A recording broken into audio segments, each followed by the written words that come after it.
지혜롭게, 공의롭게, 정의롭게, 정직하게 행할 일에 대하여 훈계를 받게 하며 어리석은 자를 슬기롭게 하며 젊은 자에게 지식과 근신함을 주기 위한 것이니. 아멘. 3절을 보시면 한마디로 전부 하나님의 말씀을 행함에 대하여 훈계를 주고자 한다는 것을 알 수 있습니다. 지혜, 공의, 정의, 정직 다 성경에 골고루 퍼져 있는 하나님의 속성이고 또한 우리에게 주시는 도덕적 성품입니다. 지혜로우면 하나님을 알고 하나님의 참되신 일에 대하여 하나님의 형상으로서 살아가게 됩니다. 하나님과 함께 살게 됩니다. 어리석은 자는 대표적으로 하나님을 떠난다 그랬습니다. 공의롭게, 우리 번역이 조금 그런데요. 정의와 공의가 좀 바뀌었으면 하는 건데요. 제덱, 의롭다, 옳다 이런 말입니다. 근본적으로 옳은 거 있죠. 이건 악해, 이건 선한 일이야, 옳은 일이야. 의, 옳은 거, 이거를 제덱이라 그래요. 이게 우리 번역에 공의롭게 이렇게 되어 있습니다. 그 다음에 정의롭게, 미시팟, 사사기 있죠. 사사기, 판단한다는 얘기거든요. 이거는 우리 내적으로 분별이 끝난 게 아니고 이거를 공적이고 객관적인 자리에서 판단을 낼 때, 보통은 재판이죠. 그러니까 판단을 낼 때 정확하게 차이를, 선과 악의 차이를 분별해서 거기에 합당하게 대하는 거예요. 선한 건 상을 주고 악한 건 벌을 주고 할 때 꼭 그만큼, 선한 만큼, 선과 악 얼마나 선하냐, 어떻게 악한 것이냐, 이렇게 해서 판단을 내리는 거예요. 그 말이 그 말 같은데 조금 다르죠. 자, 잠언을 읽으면 이게 확실해져요. 무엇이 옳으냐, 무엇이 악하고 그르냐, 그 다음에 얼만큼 옳으냐, 옳은데 이 옳은 거를 조금 더 구체적으로 규명할 수 있어요. 악한 걸, 그 양을 어느 정도 악한지 다 재볼 수가 있어요. 이런 아주 민감하고 탁월한 판단 능력이 생긴다는 겁니다. 여기서 판단이라는 것은요, 구별이죠. 구별. 옛날에도 말씀드렸는데요. 구분과 구별. 같은 한국말인, 그렇죠, 한국말인데 약간 다르다는 거죠.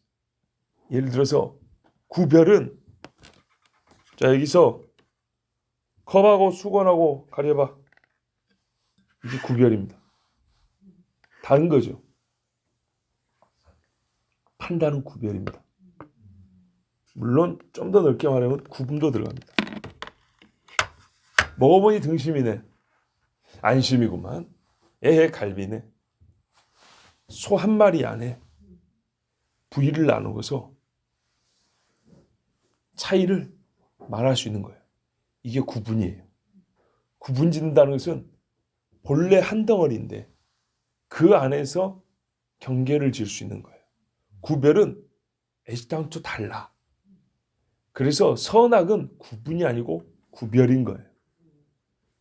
이해가 돼버리시죠? 그러니까 조합해서 공의롭게, 정의롭게 되면 어떻게 되냐?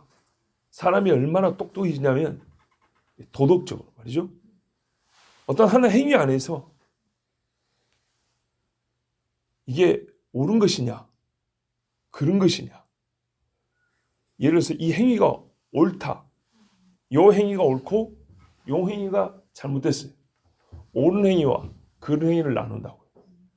옳은 행위 안에서 이게 어떤 의미에서 옳으냐, 자비를 베풀었기 때문에 옳다. 불교 아닙니다. 예.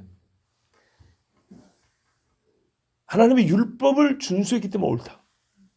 악하다, 어째서 악하냐? 우상을 숭배해서 악하다.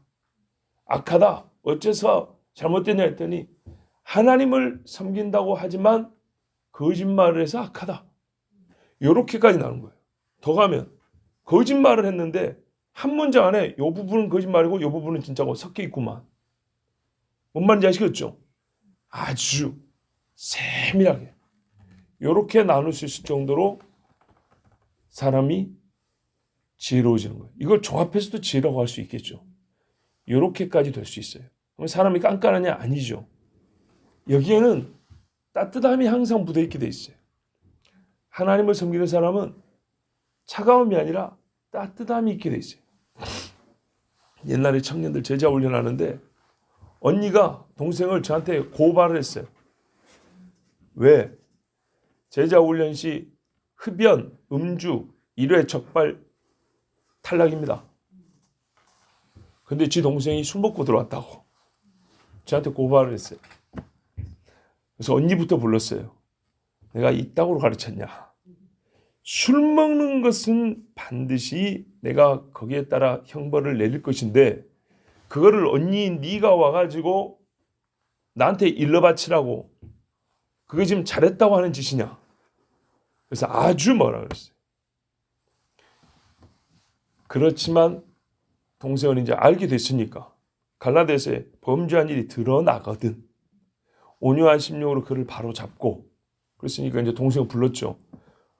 너 참 슬프다마는 너가 언니가 하는 말이 너 이러이러고 했다며. 이리 와봐. 그래서 나무랐죠. 훈계를 한 거예요. 한 번 기회를 줄 테니 다시는 그러지 않고 계속 훈련 받을래 안 받을래 하겠습니다. 오케이. 또 한 번은 형제가 왔어요. 자수한다고. 목사님 저 담배 폈습니다. 저 잘라주세요. 하기 싫어서 그런 건지 어쩐 건지. 그런데 가만 보니까 하기 싫어서 그런 게 아니고 찔려서 온 거예요. 찔려서. 세상 법에도 사면이라는 게 있습니다. 사형수도 국가 원수가 사면해버리면 안 죽을 수 있죠. 그것처럼 이 훈련의 총책임은 내가 지고 있는 거니까 내가 사면합니다. 열심히 해서 끝까지 갑시다. 그래가지고 봐준 적이 있어요. 그때 제가 친구들에게 똑똑한 친구들한테 하는 말이 옳은 일을 하는 건 좋은데 물론 사람이 화가 날 때도 있지만 기본적으로 온기가 있어야 한다. 손이 따뜻해야 되고 말에 온기가 있어야 한다.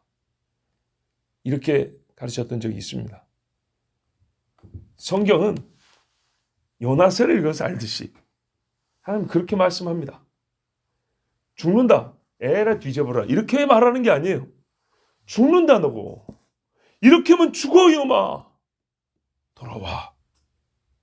이렇게 전하는 얘기지. 아주 차갑고 냉정하게 이렇게 말하지 않습니다. 여러분 혹시 오해하십니까? 목소리가 크고 강한 게 냉정해서 큰 건지 뜨거워서 큰 건지 그거 혹시 구분 못 하십니까? 되지요. 예수 믿으면 이게 되거든요. 공의롭게 정의롭게 여 판별이 돼요. 성경은 그런 사람으로 우리를 변화시켜 줍니다. 그래서 구별이 먼저 필요합니다. 구별, 선악. 구별은요. 차이를 알아내는 겁니다. 차이. 우리가 맨 처음 지혜는 존재와 본질을 알게 한다 그랬잖아요. 지혜 첫 번째. 그래서 이게 왜 중요하냐면 뻔하게 보이는 것은 어린애도 가릴 수 있어요. 물하고 불은 어린애도 가려요. 근데 물처럼 생긴 불, 불처럼 생긴 불은 아주 지혜롭지 않으면 가려낼 수가 없어요. 요한은 얼마나 미적 감각에 탁월한지 불이 섞인 유리바다라 그랬어요. 어린애들은 보고도 이걸 묘사할 수가 없습니다. 바로 이런 능력, 이게 하나님의 성령이 주시는 지혜예요. 구체적으로 이게 판별의 능력, 공의롭게, 정의롭게. 그래서 유사한 것들이나 이게 비슷하게 생기거나 아주 다른 것이거나 그것은 사람들이 보기에는 유사한 거는 같다고 말할 수 있고 아주 다른 것은 다르다 말하겠지만 다르게 보이지만 본질적으로 같은 게 있고 똑같은 것처럼 보이지만 본질적으로 다른 게 있어요. 요거를 가리는 것. 이게 바로 하나님이 주신 지혜요. 구체적으로는 판별의 능력입니다. 요거를 사사들한테 하라고 맡긴 겁니다. 사사기 그래서 판관기라고 합니다. 한자로. 사사뿐만 판관. 하나님이 세운 재판관들은 본래 이 정도 돼야 되는 거예요. 요걸 했던 사람이 다윗, 솔로몬, 요셉, 다니엘 이런 사람들이에요. 요셉은 자기 형들에 있어서 재판관 역할을 했습니다. 그 결과 다 살았죠. 물론 살리고자 하는 요셉의 마음에 따라 그 뜻에 따라 형제들이 변화가 됐기 때문에 되는 겁니다. 예전처럼 동생을 팔겠다 했으면 요셉이 아무리 살리고자 해도 안 되는 거죠. 정직하게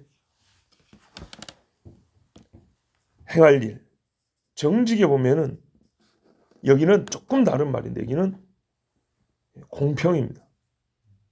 여러분 다르게 처우를 내릴 것은 내리기 위하여 우리에게 판별의 능력이 필요합니다. 다른 거는 차별해야 정상입니다. 그렇죠? 근데 같은 원리인데요. 반대면이 있습니다. 같은 거를 다르게 하면 안 되겠죠. 근데 이 세상이 괴로운 거는 바로 이 부분이거든요. 같이 대우받아야 될 걸 다르게 한다든지 다르게 할 걸 같다고 말하든지. 정직이란 말은 원래 히브리어에 보면은 공평입니다. 공평. 공평인데 사람이 두 가지 일을 하죠. 이 공평이란 말이나 판별이란 말은 대개 복수의 사건이나 대상을 두고 하는 말들입니다. 두 개 이상. 공평은요. 예를 들어서 사람이 두 가지 행위를 했어요. 아니면 각자 한 가지씩 행위를 했어요. 즉 두 행위를 딱 놓고 이렇게 보는 거죠. 이것이 조화를 이뤄서 공평한 것은 양만 같다는 게 아니고 함께 갈 수 있는 것인지 함께 가면 안 되는 것인지 요거를 판단하는 겁니다. 지금은 요 둘을 내가 예를 들어서 이겁니다. 또 둘 다 옳아요. 둘 다 옳은데 이게 지금은 짝을 이뤄야 될 때인지 둘 다 옳지만 이것을 내가 해야 될 때인지 아니면 지금은 얘를 좀 잠잠히 하고 얘를 해야 될 때인지.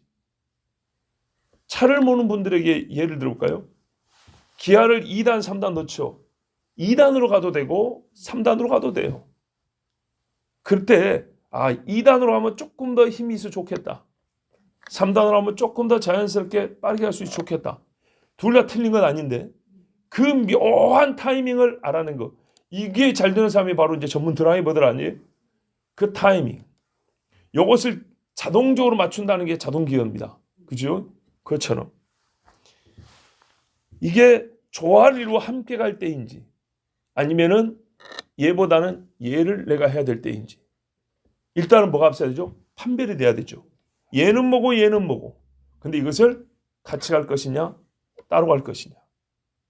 같이 간다 할때라도 어느 정도만큼 같이 갈 것이냐.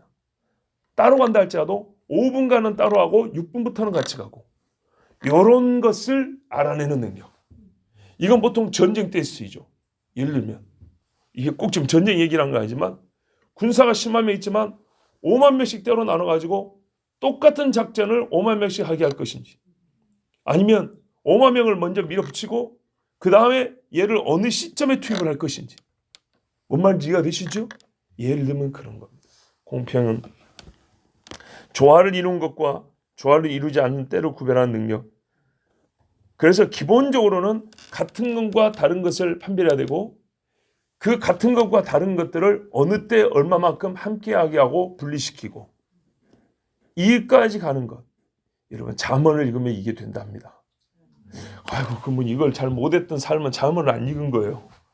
잠언을 허투루 읽은 거예요. 이런 목적이 있다는 것을 알지 못하고 우리가 우리만의 목적을 가지고 잠언을 읽은 거예요.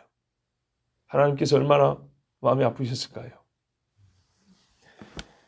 시편 17편 2절에 나의 판단을 주 앞에서 내시며 주의 눈은 공평함을 살피소서 그랬어요. 이게 살아가면서 판단과 공평이 조금 나눠져 있지요. 그러니까는 거의 비슷한데 이 미묘한 차이. 시편 17편이면 이게 다윗의 시라고 볼 수 있는데 다윗이 살아가면서 이런 일을 뭡니까? 판단해야 되고 구별해야 될 때가 얼마나 많았겠습니까? 예. 그래서 이런 지혜들은 말이죠. 솔로몬은 하나님께 얻었지만 실제로 또 이게 경험적으로 체득이 되는 것인데 그때마다 하나님이 가르쳐 주시는 건데 다윗은 참 하나님께 이런 지혜를 얻었던 실제적인 삶을 살았던 사람입니다. 그러니까는 앉아서 배운 게 아니라 발로 살면서 배운 사람. 그래서 그걸 우리에게 가르쳐 줍니다. 이게 시편에도 보면 아주 놀라운 잠언과 같은 지혜들이 아주 담겨 있죠. 그게 노래로 되어 있죠. 자, 또 어떤 목적이 있냐? 어리석은 자를 슬기롭게 한다.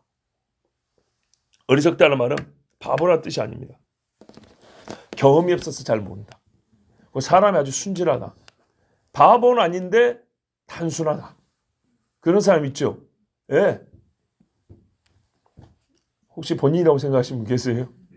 이런 사람들은 인간미가 있어 좋아요. 그런데 답답하죠. 그것이 문제입니다. 자, 그래서 성경이 말하래요. 인간미를 잃고 똑똑해지란 말 안 해요.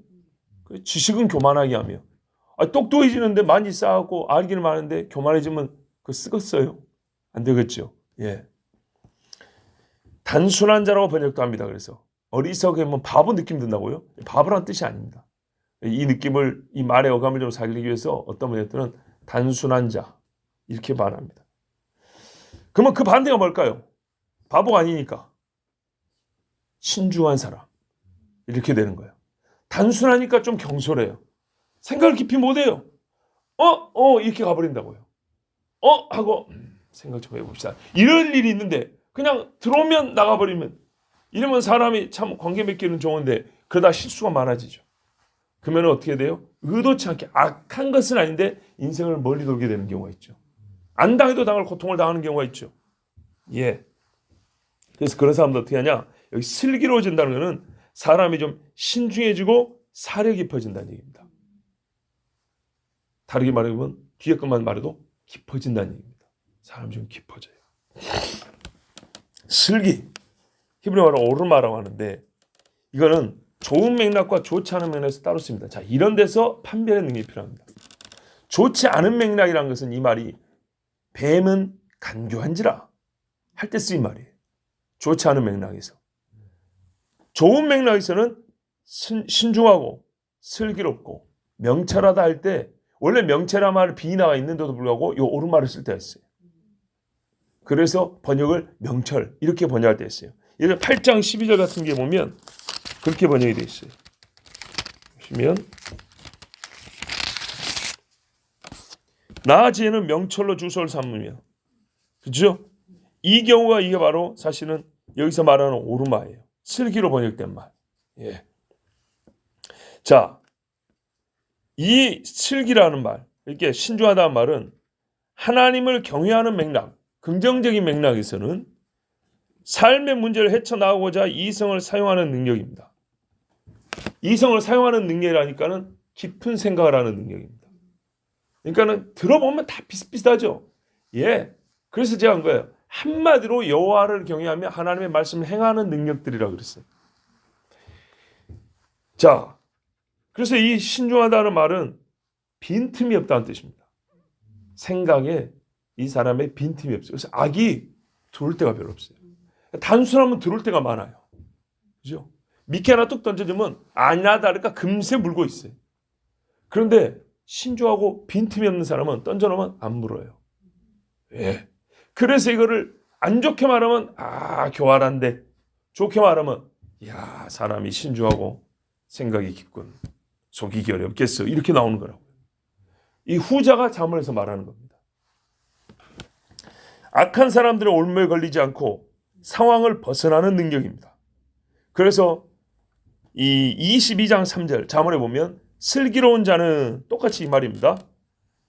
재앙을 보면 숨어 피하여도 어리석은 자들은 나아가다가 해를 받느니라. 이렇게 되는 거예요. 딱 이해가 되시죠? 예, 그렇습니다. 그래서 우리 1장 10절에도 이제 권위자 아버지가 아들에게 자만을 가르친다 그랬죠. 이렇게 나와요. 내 아들아, 악한 자가 너를 꾀일지라도 쫓지 말라. 젊은이가 이 악한 자가 꾀는데 안 쫓아가려면요.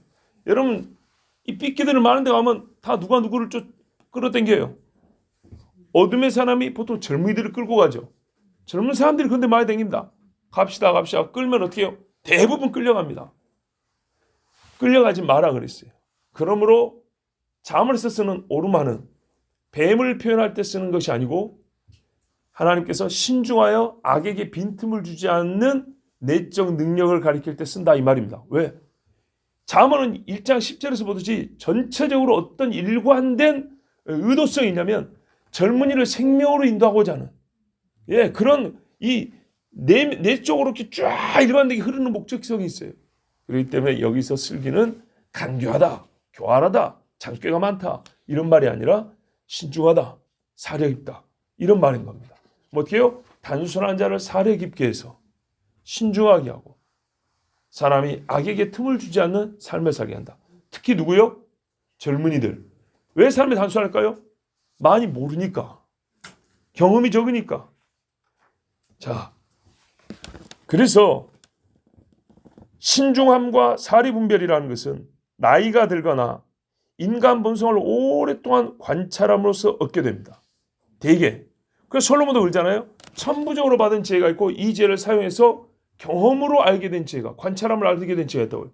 내가 밤늦게 밥 먹고 나서 이렇게 창가로 내다보니까 젊은 놈이 하나 골목을 하는데 아이고 푸주관을 끌려가는 것 같구나. 이제 이따 보면 나와요. 이런 겁니다. 얘는 너무 단순해요. 또 악하기도 하지만 그런 젊은 사람들은 이 오르마가 부족해요. 이거는 살면서 관찰하면서 되게 얻습니다. 어제도 말씀드렸지만 근데 이게 얻어지지 않는 사람 어떻게 해요? 철이 없다는 소리를 하는 거예요. 그래서 그러면 무슨 말입니까? 이 신중함은 본래는 대개는 나이가 들면서 상대적으로 깊어지는 거예요. 그런데 지금 이 교훈을 잠언은 일반적인 대상이 누굽니까? 젊은이죠. 젊은 자도 신중함을 얻을 수 있게 하는 말씀이다 이 말이에요. 시간이 가는 대로 얻은 대로 하면 어떻게 되냐? 많이 헛으로 사는 수가 있어요. 헛된 인생을 사는 경우가 있어요. 그래서 그 헛된 인생 살지 않게 하려고 미리 가르쳐 주는 거예요. 그래서 성경이 하는 말이 그거예요. 오해하지 마세요. 성경이 주시는 말씀이 그래요. 나이가 많다고 다 지혜로운 것이 아니에요. 어리다고 다 어리석은 것이 아니다. 왜요? 가르침이 있기 때문에. 어릴 때 배운 것이 있기 때문에. 어릴 때 그 어리석음을 걷어내지 못하고 나이가 10년, 20년 들어오면 나이가 들었지만 어린애 같은 사람이 있고 어릴 때부터 여호와의 말씀을 차곡차곡 들은 사람은 비록 나이가 어리지만 훌륭한 어른이 된단 말이죠. 그 중에 대표적인 사람 누굽니까? 디모데. 조그마한 애가 복음을 듣더니 어른이 돼버렸어요. 바울이 1차 선교여행 갔다가 두 번째 왔는데 이미 악한 놈이 한번 돌고 왔대요. 근데 교회들 갈라디아 지역의 교회를 누가 붙들었냐 했더니 그 지역 교회들이 하는 말이 저 사람이 우리를 붙들어줬다고. 누구? 디모데. 네가 어떻게 해서 했냐 했더니 봤더만 어릴 때부터 오만이가 성경을 가르쳤다는 거예요. 그래, 너 나랑 같이 다니자. 그래서 2차 선교여행 때 바울이 데리고 갑니다. 그리고 여러 교회를 디모데에게 부탁을 하죠. 그러다가 부탁을 했지만 힘들지 않습니까? 힘드니까 그를 격려하고 도와주려고 쓴 편지가 디모데전서라. 디모데후서 말씀이란 말이죠. 그래서 이걸 이른바 분류하기를 목회서신이라고 한다고. 젊은 청년이 옛날 옳은 말로 하면은 초대교회인데 개척된 교회들을 담임을 하고 있는 거예요. 그것도 이방 지역에서. 그러니까 오죽이나 해결할 일이 많고 힘든 일이 많겠어요. 핍박도 있고. 그때 뭐라 합니까? 거의 포기하고자 하는 디모데에게 바울이 한 말이 누구든지 너의 연수함을 없인 여기지 못하게 하라. 권위 의식을 가지라는 게 아니고 권위가 필요한데 네가 나이가 어리기 때문에 이게 어렵다는 거예요. 왜? 나이가 어리니까 경험이 부족하고 나이가 어리니까 단순한 것이 많아요. 사람이. 그게 젊은이들끼리는 괜찮아요. 단순한 게 많다는 게 순수하니까. 근데 산전수전 다 겪은 사람이나 악이 가득한 사람들 앞에는 이 단순하다는 것이 약점이 되는 거죠. 그래서 뭐라 그러냐면 누구든지 너의 연수함, 나이가 어리다는 것을 없이 여기지 못하게 하고 오직 말과 행실과 사랑과 믿음과 정절에 대하여 믿는 자에게 본이 되라 그럽니다. 이것이 있어야 목회자이고 이것이 있으면 네 연수함이 업신여김이 되지 않냐고 오히려 야 젊은 사람이 우와 대단하다 이렇게 해서 권위가 생긴단 말이죠. 근데 여러분 이건 어떤 걸 전제하죠? 된다는 얘기입니다. 젊지만 나이 든 사람들에게 뭐예요? 말과 행실의 본이 된다는 얘기입니다. 사랑과 믿음과 정절에 대하여 가르칠 수 있는 그 장성한 분량에 나이가 어리지만 이룰 수 있다는 얘기입니다. 바로 잠언이 그렇게 해주는 거예요. 모든 하나님의 말씀이 그러지만 잠언은 특별히 그것을 목적으로 쓰여졌다는 거예요. 그러니까 어릴 때 아이들에게 잠언을 읽히는 것은 국어 점수 70에서 100점으로 올리는 것이 아니고 하나님의 사람으로 온전케 하는데 그렇게 쓰이는 거예요. 학교에서는 절대 가르쳐 줄 수 없는 것. 그래서 4절 후반 보세요. 젊은 자에게 지식과 근실함을 주게 한 것이니 모든 사람이 일가 될 것이지만 특별히 나이 어린 자들입니다. 결혼하지 않은 미혼자들이 이 나이 어린 자들이 포함됩니다. 이 사람들에게 뭘 줘야 된다고요? 지식과 근신이래요. 지식은 다 아신 대로 정보와 사실에 대한 축적이죠. 이게 저장된 지성입니다. 분별력은요. 근신은 분별인데 이 지식을 적절하게 사용할 때와 상황을 판단하고 그 지식을 얼마만큼 어느 기간에 누구에게 구체적으로 저준사격하는 겁니다. 이게 바로 근신입니다. 지식은 그래서 관계적인 성격을 갖고 있습니다. 하나님 안에서 얻는 것이고 하나님의 형상으로 살기 위하여 누구에게 얼마만큼 어느 때 어떻게 쓸 것이냐. 이 성경에 말하는 지식입니다. 즉 우리가 이해를 좀 도우면 7절을 보세요. 여호와를 경외하는 것이 지식의 근본이오늘 미련한 자는 지혜와 훈계를 멸시하느니라. 7절과 무관한 지식을 가르치려고 잠언을 쓰지 않았습니다. 그러니까 7절에 말하는 지식, 여호와를 경외함과 상관이 있는 지식, 요게 잠언이 말하는 지식입니다. 그래서 요 지식을 젊은 자에게 주려면 잠언을 읽으라는 얘기입니다. 자, 그리고 아까 근신을 제가 분별이라고 그랬습니다. 본래 그런 말입니다. 근신은 원어상 생각하다, 계획하다, 의도하다, 무언가를 관해다 이런 말이거든요.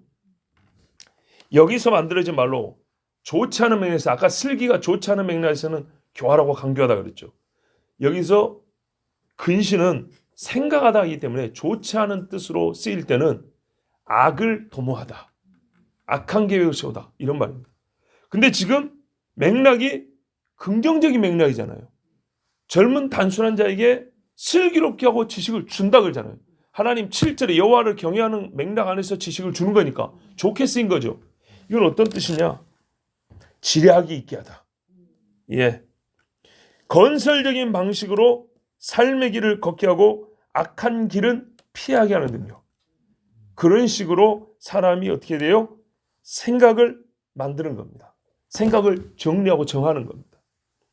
즉 건전한 것과 불경건한 것, 선함과 악함을 분별하는 능력이 근신하단 말입니다. 그래서 맨 처음 말한 대로 사실은 거의 다 비슷한 말인데 약간씩 미묘한 차이가 있는 그런 말씀드립니다. 그러면 학교에서 징계를 받으면 근신을 주잖아요. 옛날에 받아봤거든요. 그 귀신 섬기는 집 때려 부셔버리고 원래 퇴학감인데 봐줘가지고 근신 일주일 했어요. 그럼 근신하면 주로 뭐 하라 그러죠? 반성문쓰라 그러죠. 그럼 근신의 벌이 뭐라고 생각하세요? 수업을 못 듣게 하는 건가요? 반사하게 하는 건가요? 바로 그겁니다. 근데 근신을 딱 하면은 딱 드는 게 뭐냐면 수업의 배제예요. 이거를 먼저 생각해요. 그래서 수업 배제, 학교 배제, 학교를 떠나 이런 단계로 나누면 근신한 말의 본래 뜻을 알지 못하는 거예요. 왜 수업에서 배제하냐 이거죠. 너는 이딴 교과서 몇 줄 더 배우는 것보다 너 자신의 행위를 깊이 돌아보는 시간이 필요해. 본래는 그런 말인 거예요. 그러니까 잠언을 진작 배웠으면 그걸 이해했을 건데 너는 나쁜 짓에서 수업을 들을 가치가 없어 이 새끼야. 나가 너. 이런 식으로 이해한다고 근신을. 그게 아닌 거예요. 얼마나 근신이 중요한지 알겠죠? 예, 자기 악행을 깊이 생각하며 돌이킬 수 있는 시간. 우리 신앙적 표현으로 바꿔 말하면 회개할 수 있는 시간을 주는 겁니다. 그런데 이 근신이 얼마나 중요하냐? 그래서 지식과 근신은 여기 한 쌍이죠. 같이 가요. 같이 가는데 여러분 2장 10절 한번 봐보세요.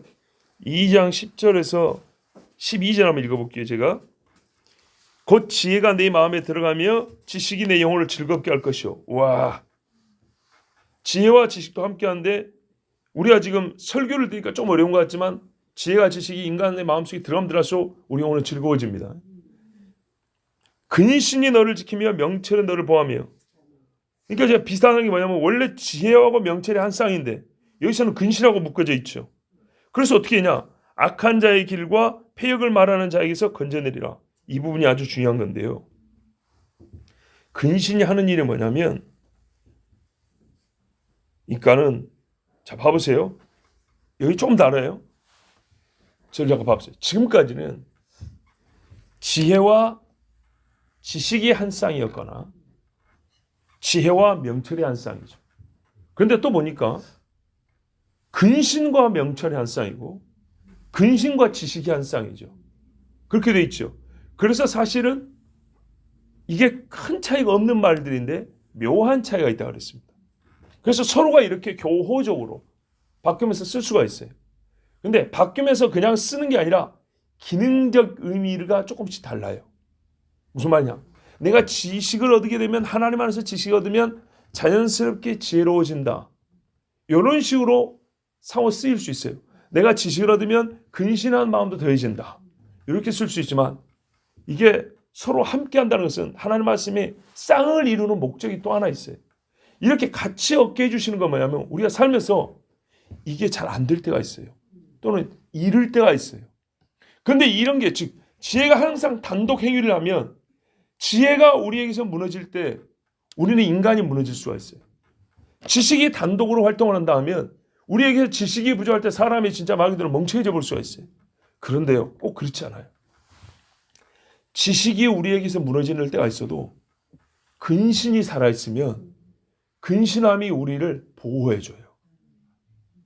왜 말인지 아시겠어요? 바로 그런 말이에요. 11절 보세요. 근신이 너를 지키며 명철이 너를 보호하며. 피터 러크만이라는 목사님이 이런 말을 했어요. 분별력, 이 근신이 어떤 의미가 있냐? 지식이 망가지면 종종 분별력이 너를 보여준다고 그랬어요. 자, 봐보세요. 사람이 정신이 말짱할 때 말이죠. 상당히 아는 것도 많고 진짜 지혜로워서 분별을 잘하고 살았어요. 그런데 누가 미혹하여 가짜 지식을 넣어줬어요. 아시겠어요? 가짜 지식이 더해서 그 지식이 전에 있던 바른 지식을 압도해버렸어요. 그래서 이제는 이 가짜 지식으로 살 수밖에 없어요. 그게 되게 뭐예요? 사기당한다는 얘기예요. 이단에 빠진다는 얘기예요. 그런데 전에 어떤 감각이 있었냐면 경험이 많아요. 선악을 분별한 경험이 한 번 넘는 초차가 아니라 수백 번, 수천 번을 해봤어요. 그래서 이 가짜 지식을 들을 때 그리고 하나 담아왔어요. 이제 이거를 살아야 돼요. 그런데 살려고 딱 한 번 발을 딱 내딛는 순간 뭔가 쎄하게 아닌 거예요. 이 느낌이 알아요. 아, 이거 옛날에 내가 전에 했던 지식을 가지고 살 때 선악을 판별할 때 항상 악을 만날 때 느꼈던 그건데 뭔 말인지 아시겠죠? 그래서 이 잘못된 지식을 오히려 파악하게 돼요. 그리고 자기 행실을 틀린 대로 빠지지 않게 해요. 이게 상호 짝을 이룬 이유들입니다. 이해가 되십니까? 예. 그래서 하나님께서는 그냥 같은 말만 반복한 게 아니라 그 묘한 차이에서부터 우리가 어느 하나가 부족하거나 망가질 때 다른 하나로서 이 부족분을 채우거나 아니면 이거를 붙잡아줘서 완전히 우리가 무너지지 않도록. 이걸 이제 사람으로 말하면 혼자가 다 자빠지면 일으켜줄 사람이 없어서 화로 돼. 전도세나. 둘이가 다 넘어지면 한쪽에서 일으켜주니 복 있는 자라 그랬어요. 할렐루야. 이거를 우리가 가장 먼저 경험하고 크게 경험한 데가 바로 혼인 생활입니다. 결혼 생활에서 그걸 경험하는 겁니다. 돕는 배필이라. 예. 하나님을 모르면 그래서 똑같이 형식은 갖추고 살아도 본질적인 의미도 모르고 그 참 맛을 모르고 사는 거예요. 예. 자, 그러므로 여러분, 이와 같은 목적으로 우리에게 주신 잠언을 어찌 해야 될까요? 부지런히 읽고 들어야겠죠. 예, 그래야 합니다. 그러면 최종적으로 하나님을 닮게 됩니다. 근데 제 자신이 이제 잠언을 읽으면서 설교를 이렇게 하면서요,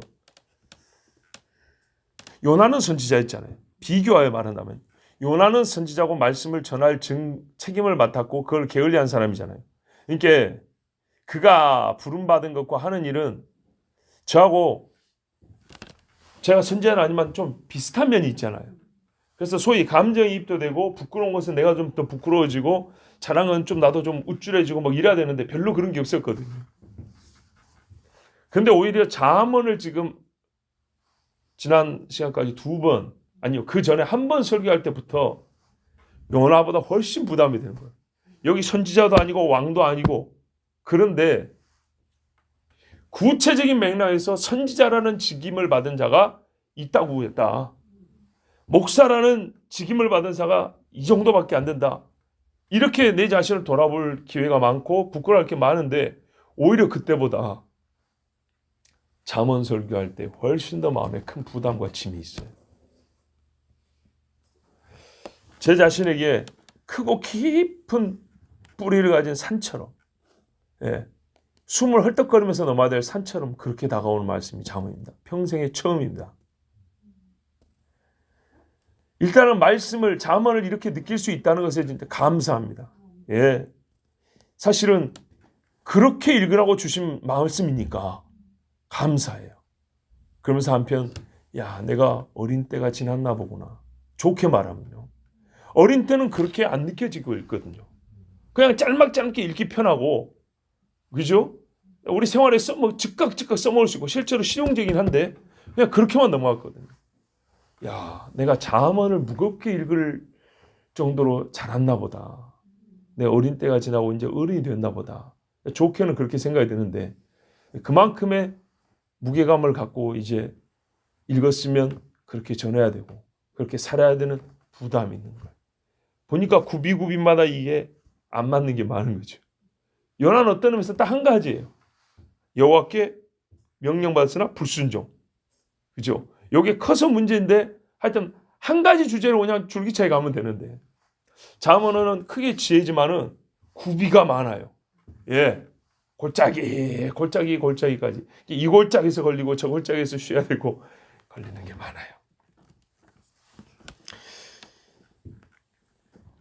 즉 아직도 내가 어리석은 자에 속하구나, 이것을 깨닫는 겁니다. 진짜 어리석을 때는 이거 못 깨달았거든요. 근데 좀 자랐기 때문에 깨닫는데 깨닫기 때문에 고통이 있는 겁니다. 이 고통 과정 중에 전하려니까 이건 요나보다 힘들다. 예, 그렇게 힘든 제 자신을 발견합니다. 그렇지만 여러분, 분명히 지혜가 주는 즐거움, 기쁨이 있다고 2장 10절에 말씀했습니다. 이 고통도 여러분 기쁨입니다. 병이 들면 치료할 때 아프지만 치료가 되고 있다라는 기쁨과 즐거움이 있죠. 그렇습니다. 잠언을 읽으면 고통 중에 즐거움이 있습니다. 무지한 자에게 지혜가 들어올 때 파고드는 아픔이 있습니다. 그러나 지혜가 들어오면 생명이 커지는 즐거움이 있습니다. 그러므로 우리가 읽어야지, 전해야지, 들어야지. 이 귀한 보배 같은 말씀을 어찌 내가 읽지 않고 전하지 않고 듣지 않을 수 있으랴. 예, 이렇게 생각하시고 하나님 말씀 잘 받으십시오. 우리가 누구냐? 우리가 그리스도인 아닙니까? 이 말씀을 받을 수 있는 허락받은 하나님의 자녀들이 아닙니까? 예, 우리에게 주신 말씀 복되게 잘 받으시기 바랍니다. 기도하겠습니다. 하나님.